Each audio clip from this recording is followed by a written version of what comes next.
defensive front is unlike any group you guys have seen so far this year. When you look at them on tape, what's the challenge that they present? Well, they're just really good. They get to the passer, they stop the run, they do a really good job up front. They got a lot of talent up there in their front. They've done a really good job of drafting at that position, and they got just a lot of guys that can play at a high level. So no matter who's out there, we're going to have to really execute, play hard, play with great effort and intensity, and just do our best to limit their plays. They're going to make their plays. They're good players, so we just got to limit those plays.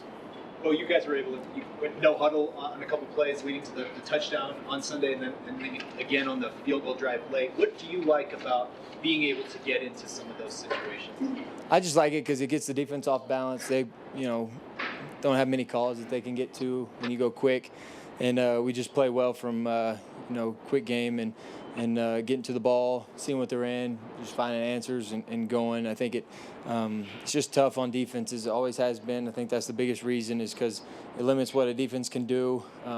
You're more attacking them instead of letting them sit back and attack you. So I think it's worked well when we've done it, and so I'm sure we'll continue to do it.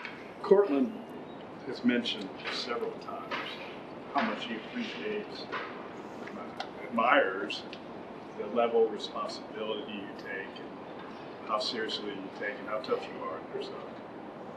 What's the balance between taking it all on your shoulders or grinding too hard and being very proud of not wanting to let anybody down? Well, you just got to hold the highest standard yourself and do the best you can to be as great as you can be. And to me, it's not letting guys like Court and the O-line and all those guys down. They've been working hard for a long time. It's my job to go out there and do my job and execute at a high level and, not let them down. So I'm motivated, by a lot of reasons. Don't let the team down. Do whatever I can to help this team win. But also, I hold myself to a high standard, and, I just think that goes a long way. But there's also times, you get away from football and, catch your breath, take a break, and then, when you get back to it, you're going full speed. Are you guilty of being too tough on yourself, or do you even look at it that way? I'm definitely tough on myself. I think it's just, how I grew up, how I was, raised. My dad was my coach, so he was tough on me, and then, just kind of continued. It's tough. I hate making mistakes. I hate, not doing the correct thing, and, can be tough on myself. But at the same time, I give myself some grace too, and just, move on and go to the next play. And, sure, I'm going to make another mistake, and, I'll fix that when it happens. But, it's just the routine ones and the ones that I should hit are the ones that I probably get the most irritated about. But, next time I'll just hit it and move on. Well, you were in high school when the Super Bowl 50 team won the Super Bowl, but then coming back this week and honoring DT as well. Do you have any stories or memories about either DT or the Super Bowl team? I remember with Tebow and DT with that game winner. That's one of the things I remember. And then, my dad was just leaving Georgia Tech when DT got there, so I'm pretty sure my dad was part of the regime that helped recruit him. So, I think that. Always thought he was a really good football player.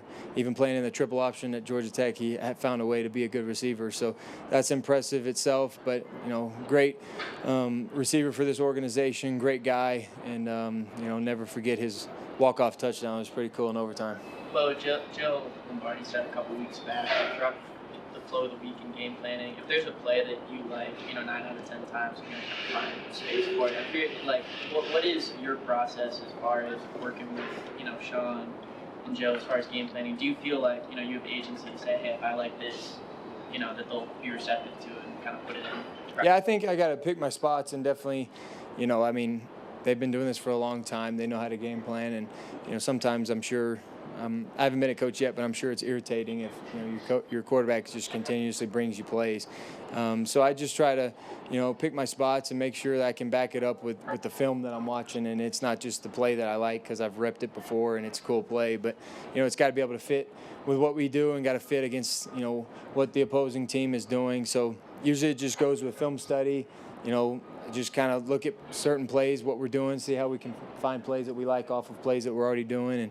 And, so I just don't necessarily push them, but, definitely every once in a while I'll have something that, hey, I remember this was in. You think we can put this back in or something? And they're very receptive to it. Usually, what happens, but I definitely don't want to be too pushy. Sean said you like tempo early. What about that just kind of gets you in rhythm? And do you sense them recognizing that?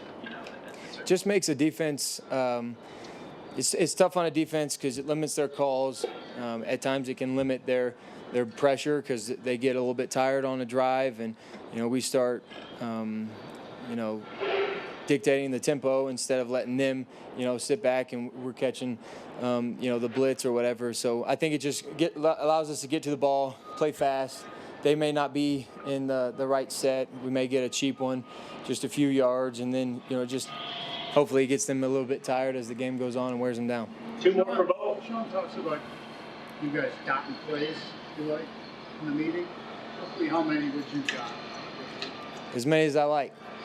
So I go through and dot the ones that I feel comfortable with, and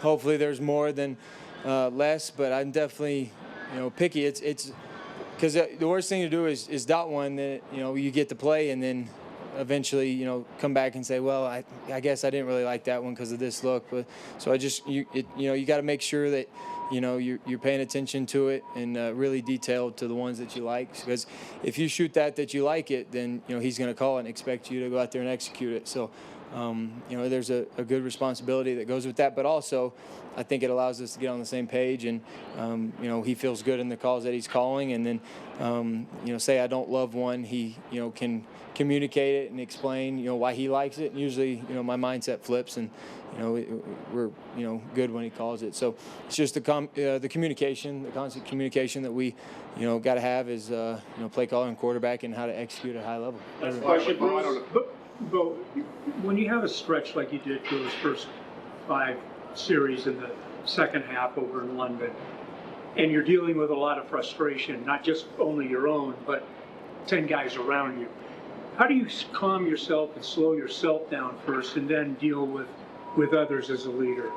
Well, I can just control what I can control. There for a while it was just executing the plays that were called, and wasn't necessarily getting a whole lot of action, but then just took one play, and usually in a situation like that you got to look at the players, and in that case it was Evan. He was playing really well and he ran a good route, got us a first down, and then we were able to it literally felt like a relief after we got the first down. It was like, okay, we know how to move the ball now, let's go do it again. And sure enough, we went down the field and was a play or two away from getting a touchdown instead of a field goal. But that was a big changing point in the game. We needed points and we went down and got them. So I think it's just in that situation, how can we get a first down? How can we manage what's going on? Yeah, it hasn't looked pretty, but it just takes one play usually, and then you're back moving forward. And it's all about the players. It's all about getting those guys the ball, that the guys that have juice, and you feel comfortable about the play, and you get them the ball in space and let them do what their what their job is and why they're NFL players.